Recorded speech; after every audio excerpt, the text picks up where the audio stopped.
नमस्कार दोस्तों, आज के वीडियो में मैं GS2 का पेपर देखेंगे हम लोग।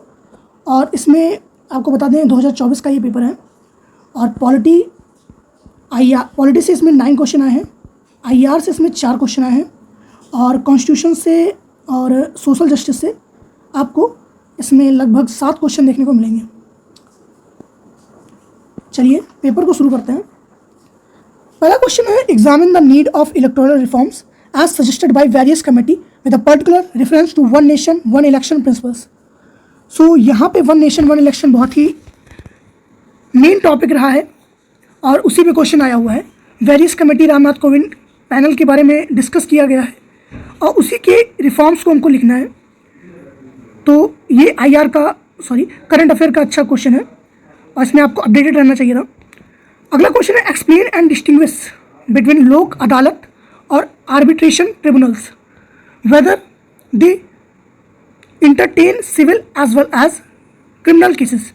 तो आपको पता ही होगा कि अगर आप लोक अदालत के बारे में थोड़ा सा भी पढ़े होंगे तो ये सिविल और क्रिमिनल दोनों को इंटरटेन करता है।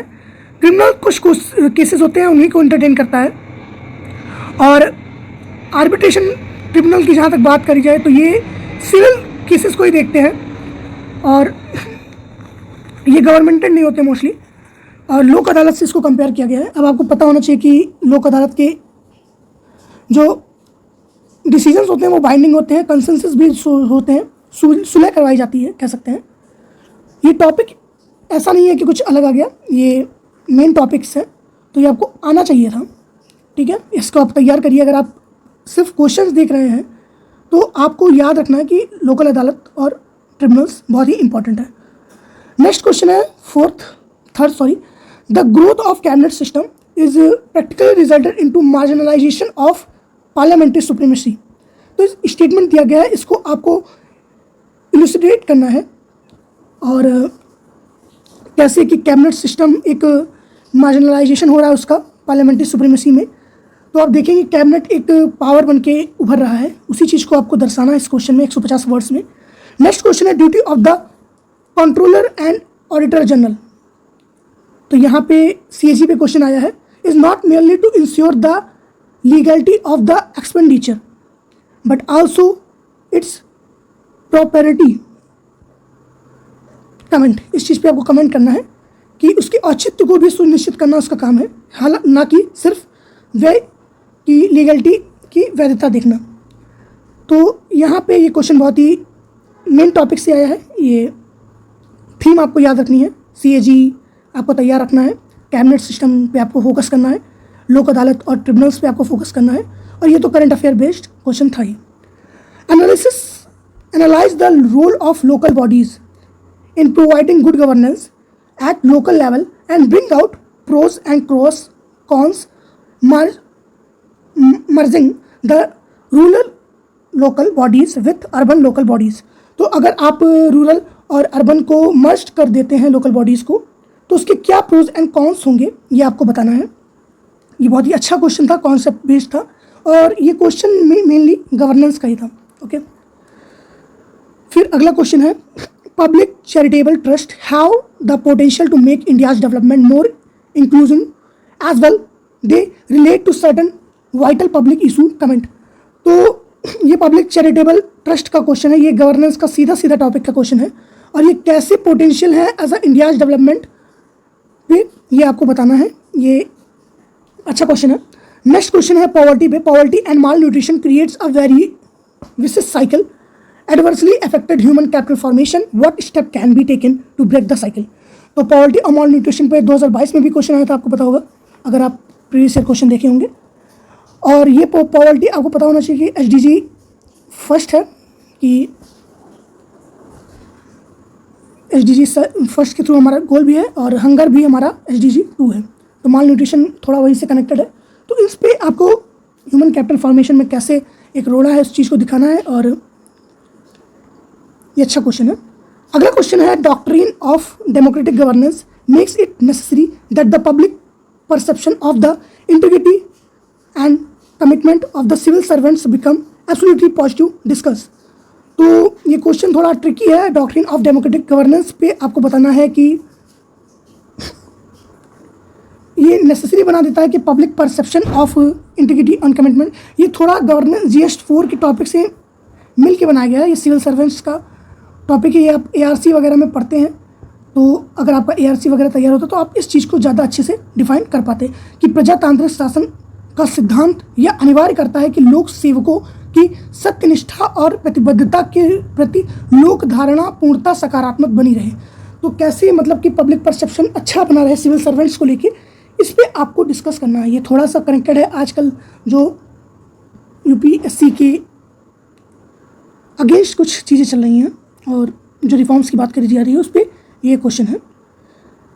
अगला क्वेश्चन है 9th क्वेश्चन है ये, वेस्ट इज फॉस्टरिंग, ये IR का क्वेश्चन है, पहला IR का क्वेश्चन है ये, west is fostering India as a alternative to reduce dependency on China's supply chain and strategic ally to counter China's political and economic dominance.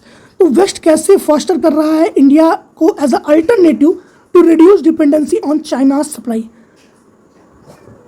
तो ये waste मतलब कि यूरोपियन यूनियन की बात कर रहा है, जैसे यहाँ पे वाइट पेपर उन्होंने निकाला था कि वो कैसे अल्टरनेट करेंगे, बट इंडिया को भी मतलब कि अपने एक्सपोर्ट्स पे ध्यान देना होगा कि अच्छा एक्सपोर्ट्स करें, और इस चीज़ को उन्होंने एक्सप्लेन करना है आपको एग्जाम्पल के थ्रू, आपको एग्जाम्पल देने होंगे, और ये IR का अच्छा क्वेश्चन है। क्रिटिकली एनालाइज द, आपको फोकस करना है कि कौन कौन से टाइप के क्वेश्चन आ रहे हैं, ठीक है, ये आपको फोकस करना है कि IR पे भी कौन से क्वेश्चन आ रहे हैं।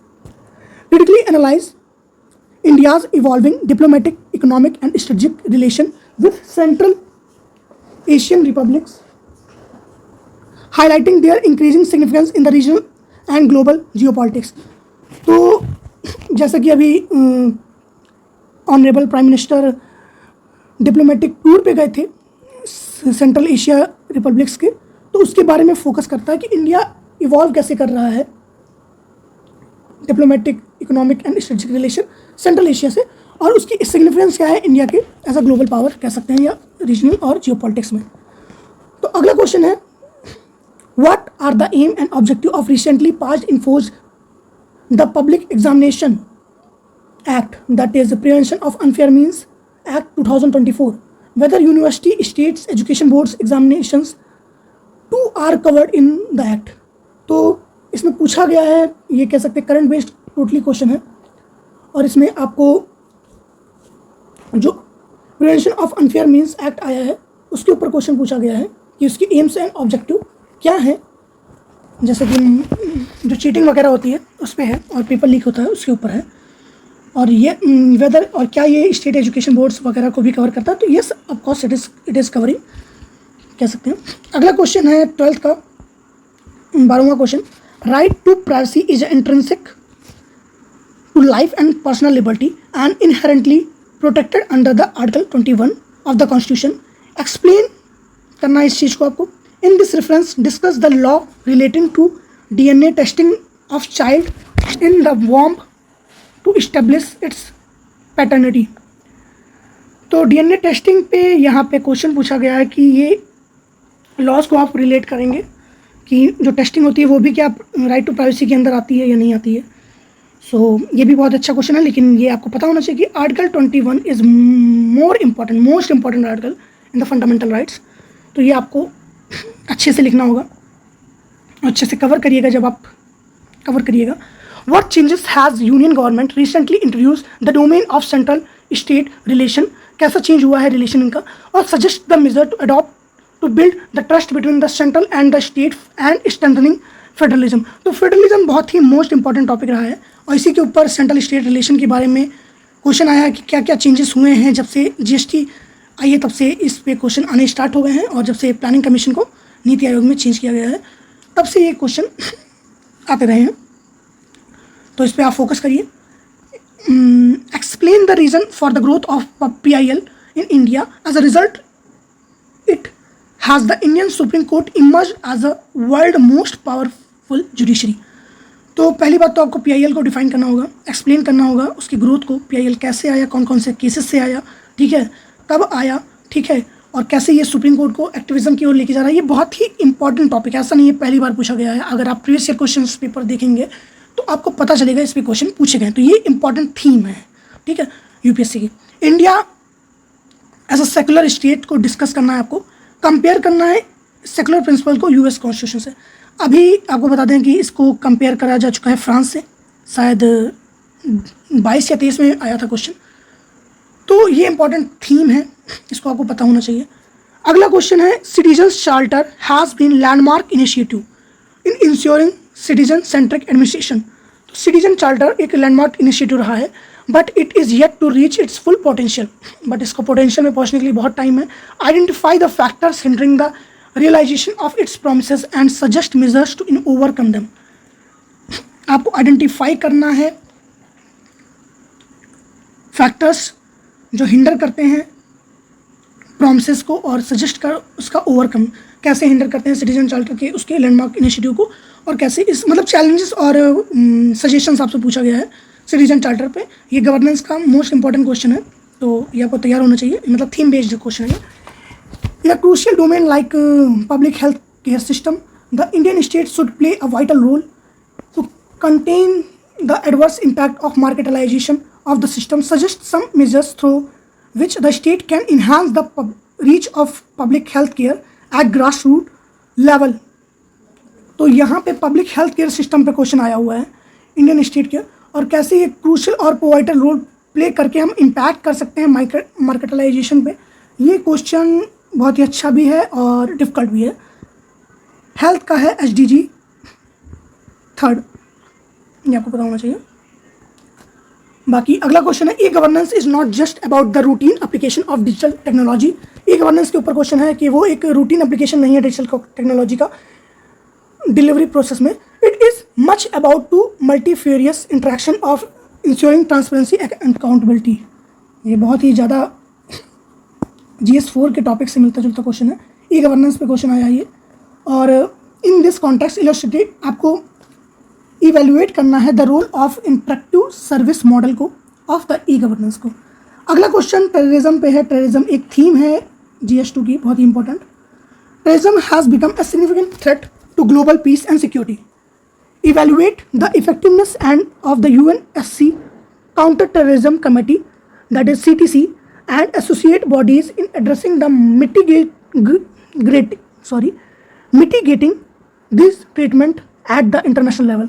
तो कैसे मिटिगेट करते हैं इंटरनेशनल लेवल पे टेररिज्म को UNSC से जोड़ के, काउंटर टेररिज्म कमेटी को जोड़ के, मतलब बहुत ही ज़्यादा कॉम्प्रिहेंसिव क्वेश्चन है। कॉन्सेप्चुअल क्लियरिटी होनी चाहिए इस क्वेश्चन को करने के लिए।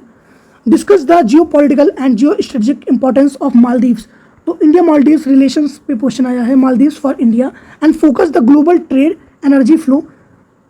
Discuss how the relationship affect India's maritime security, regional stability amidst international competition. तो मालदीव एक बेहद इंपॉर्टेंट टॉपिक रहा है इंटरनेशनल रिलेशन में। ओवरऑल कह सकते हैं मीडियम क्वेश्चन पेपर था, इजी नहीं कह सकते इस चीज़ को आप, क्योंकि आपको एक कॉम्प्रिहेंसिव नॉलेज होनी चाहिए। आप कवर करें इतनी चीज़ें लिखें, और बहुत लोग होंगे जो कहेंगे कि बहुत ईजी क्वेश्चन पेपर था, बट इट वाज नॉट, क्योंकि यहाँ पे आप मैं जैसा फील कर सकते हैं वैसा एस्पिरेंट नहीं फील करेंगे in the examination hall. So this is the paper. आपको क्या करना है, इन सब चीज़ों पे, टॉपिक्स पे अच्छे से रिसर्च करिए, अच्छे से देखिए और उसको करिए कि सेंट्रल एशियन रिपब्लिक्स के बारे में आपको पता होना चाहिए, एम्स एंड ऑब्जेक्टिव ऑफ ये पब्लिक एग्जामिनेशन एक्ट के बारे में आपको पता होना चाहिए। आपको पता होना चाहिए राइट टू प्राइवेसी के सारे डायमेंशंस, ठीक है। आपको पता होना चाहिए यूनियन गवर्नमेंट और सेंट्रल स्टेट रिलेशंस के बारे में अच्छे से पढ़िए, फेडरलिज्म के बारे में अच्छे से पढ़िए, सेकुलर स्टेट्स के बारे में अच्छे से पढ़िए, और पढ़िए अच्छे से PIL के बारे में, बहुत ही इंपॉर्टेंट है ये सब थीम्स। और सिटीजन्स चार्टर गवर्नेंस में आप कवर करिए अपना जल्दी से, और ख़त्म करिए इन चीज़ों को। पब्लिक हेल्थ सिस्टम के बारे में आप अच्छे से पढ़िए, उनके आर्टिकल्स पढ़िए न्यू जो आ रहे हैं। ई गवर्नेंस के सारे एस्पेक्ट आपको ख़त्म करने चाहिए। एक अलग नोट्स बनाइए इस चीज़ की, और टेररिज्म के अलग नोट्स बनाइए, अच्छे से कवर करिए। आपको अगर आगे जाना तो आप PSIR की भी न्यूज़ कवर करिए, PSIR के नोट्स देखिए आप, क्योंकि ये पेपर इतना आसान नहीं है जितना दिखता है। आपको अच्छे से मेहनत करनी होगी, आपको अच्छे से कॉम्प्रिहेंसिव नॉलेज लेना होगा, ठीक है, तभी आप इस चीज़ को काउंटर कर सकते हैं। धन्यवाद। आज की वीडियो में इतना ही। Thank you.